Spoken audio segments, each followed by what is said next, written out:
Bonjour les enfants. Avec le dimanche des rameaux, nous entrons dans la semaine sainte.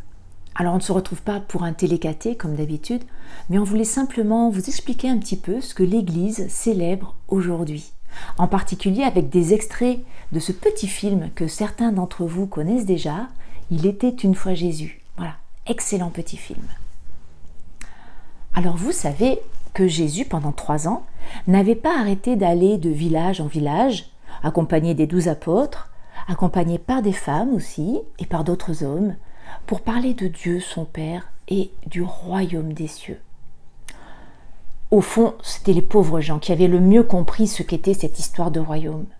Ils avaient compris que si on changeait de regard, si on prenait le même regard que Jésus, si on changeait de comportement les uns avec les autres, et si on aimait Dieu de tout son cœur, eh bien le royaume des cieux était possible dès à présent.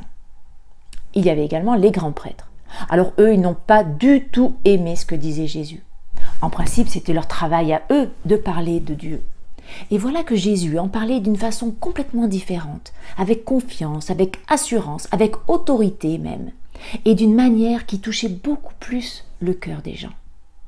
Alors petit à petit, les grands prêtres se sont mis très en colère contre Jésus, et ils voulaient le faire mourir. Mais ils n'osaient pas parce qu'ils voyaient bien que la foule aimait Jésus. Alors ils attendaient le moment favorable. Il y avait également les Romains. Alors les Romains, ces histoires de religion, c'était pas leur problème. Eux, ce qu'ils voulaient surtout, c'est que ça reste calme, qu'il n'y ait pas de manifestation, de révolte, de rébellion. Voilà, que le calme reste dans le pays. Et puis il y avait aussi des personnes, comme Judas, qui ont mal compris ce que disait Jésus. Eux, ils ont compris que Jésus pouvait devenir un roi comme les autres rois, comme dans n'importe quel pays. Et ils étaient même prêts à faire la guerre pour ça et à prendre les armes. Sérieux, vous imaginez, vous, Jésus, qui prend une épée et qui va tuer des gens pour devenir un roi? L'arme de Jésus, c'est l'amour. Jésus ne tue pas, il soigne et relève ceux qui sont malades ou perdus.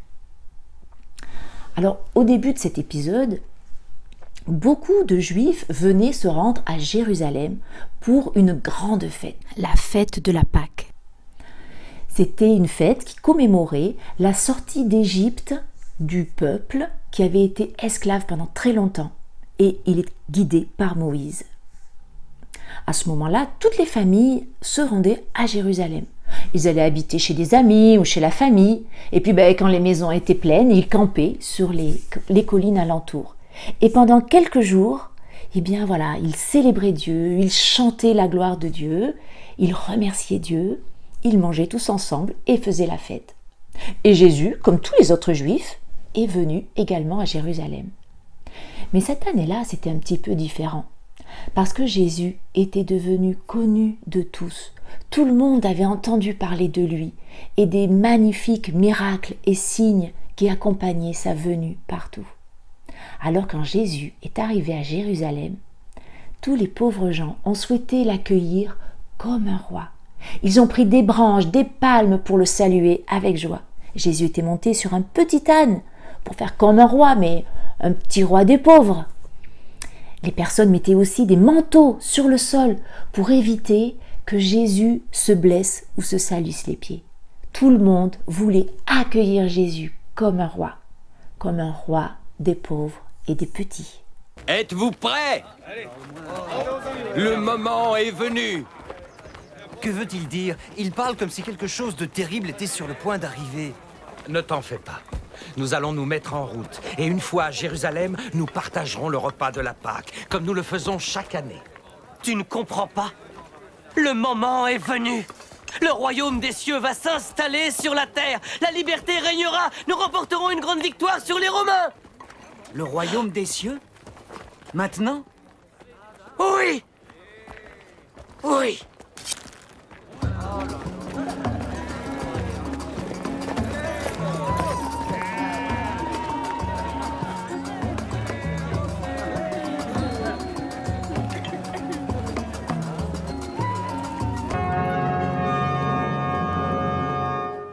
Gaius Vellius Quintilus, tribun militaire, centurion de la 12e Légion, préfet du détachement des 9 légions et tribun de la 13e cohorte urbaine. J'avais demandé un commandant expérimenté. Il semblerait qu'on l'ait trouvé. Tribun, le commandant de la garnison t'a-t-il mis au courant des coutumes pour le moins curieuses des Juifs? C'est-à-dire, Excellence? C'est-à-dire la Pâque. Elle est pour bientôt. On ne m'en a rien dit. Non. Ah, voilà qui me surprend. La Pâque juive est une sorte de célébration de la liberté. Ils fêtent leur jour de liberté. Ça a quelque chose à voir avec la sortie d'Égypte. Une vieille histoire. Je vois, Excellence. Dépêchez-vous. Les Juifs des 4 coins de l'Empire se rassemblent ici avec tous ceux de Judée et ces affreux pèlerins venus du Nord. Les Galiléens, ce sont les pires. Pour qui te prends-tu? Quand je serai roi au royaume de Dieu... Toi, il ne te choisira jamais, tu ne pourrais même pas tenir un étal de marché. Moi, j'étais le premier à le suivre. Si quelqu'un doit être choisi, ce sera forcément moi. Tu pourrais commander une armée, mener des hommes vers la gloire. Tu crois qu'il te bien suivrait? dit. J'étais là le premier.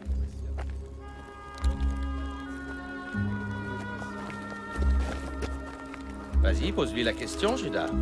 Seigneur, Nous attendions ton retour pour que tu nous dises qui de nous sera le plus grand au royaume des cieux. Si vous y tenez. Très bien. Je vais vous le dire.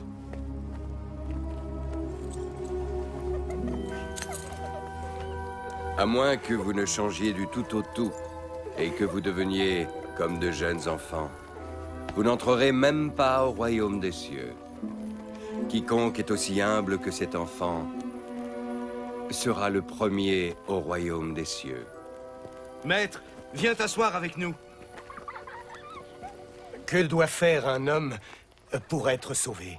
Vous devez avoir foi en le Seigneur votre Dieu, croire en lui de tout votre cœur et d'autre part, il vous faudra apprendre à aimer votre prochain comme vous-même. Hosanna! Béni soit celui qui vient au nom du Seigneur. Béni soit le roi d'Israël. Louons le Seigneur! Hosanna!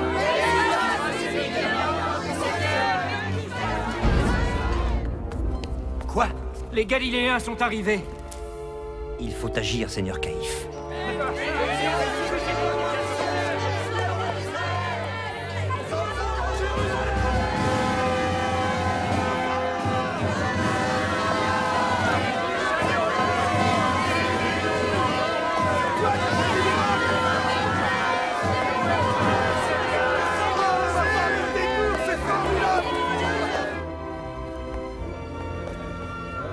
Qu'allons-nous faire? Ce Jésus accomplit des miracles exceptionnels. Si nous le laissons continuer, tout le monde ne croira plus qu'en lui. Il donnera de faux espoirs aux pauvres qui seront prêts à tout, même à la guerre. Pilate fera détruire le temple, ainsi que tout ce qui nous appartient. Vous n'y entendez rien.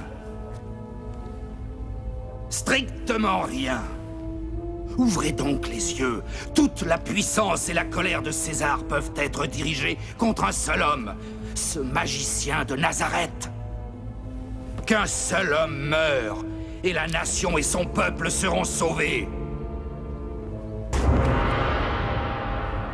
Combien seriez-vous prêt à me donner si je vous menais jusqu'à Jésus? Vous avez compris que cette semaine n'allait pas être seulement une semaine de fête et de joie, car décidément, il y a trop de personnes menaçantes autour de Jésus qui veulent lui faire du mal. Mais simplement, pour aujourd'hui, eh bien, nous aussi, nous pouvons prendre des branchages, des rameaux que nous pouvons trouver pas trop loin de chez nous, ou alors les dessiner, et voilà, faire comme la foule, nous rappeler avec ces branchages la joie de pouvoir accueillir Jésus dans notre cœur. Et puis, toute cette semaine, il va y avoir beaucoup de moments forts, différents épisodes qui jalonnent la dernière semaine de la vie de Jésus. Et regardez, ce sont tous ces épisodes qui sont représentés sur cette très très belle croix de Pâques. Alors, ce qu'on vous propose pour cette semaine, c'est vous aussi de construire cette croix. Voilà, vous pouvez commencer à la dessiner, prévoir les différents espaces. Et pour les rameaux, regardez, j'ai commencé la mienne. Et bien voilà, sur cette partie-là, on dessine l'épisode où Jésus entre dans Jérusalem. Alors, si vous avez la flemme de faire la croix et que vous pouvez imprimer, on vous met en pièce jointe aussi le schéma en noir et blanc et vous pouvez le dessiner comme vous voulez. Mais voilà, sinon, eh ben, on l'a construit et ça sera notre croix à nous, notre moyen d'être tranquillement en communion avec Jésus. Alors, regardez l'image. Regardez bien, on voit Jésus sur le petit âne. Il est accompagné d'un apôtre derrière lui. On peut colorier les habits de Jésus en rouge et en bleu. Le bleu, c'est pour dire que Jésus est un homme. Et le rouge, c'est pour dire qu'il est Dieu. Parce que Jésus est à la fois homme et Dieu. Voilà, et puis ce que je vous souhaite surtout, c'est de rentrer dans cette semaine avec le plus de joie possible, de se dire « chouette, je connais Jésus, Jésus me connaît et il veut venir dans mon cœur comme un petit roi d'amour ». Et puis si vous avez envie de partager en famille, eh bien peut-être que le sujet de réflexion et de discussion pourrait être « au fond de moi, comment est-ce que j'accueille Jésus ? Pour moi, qui est ce Jésus que j'accueille ? Est-ce un roi ? Est-ce un magicien ? Est-ce un homme, un Dieu ? Quelqu'un qui a vécu il y a longtemps ? Est-ce un ami ? Est-ce un frère ? Voilà. Je vous souhaite un bon partage et je vous souhaite surtout un très très beau dimanche des Rameaux. Hosanna.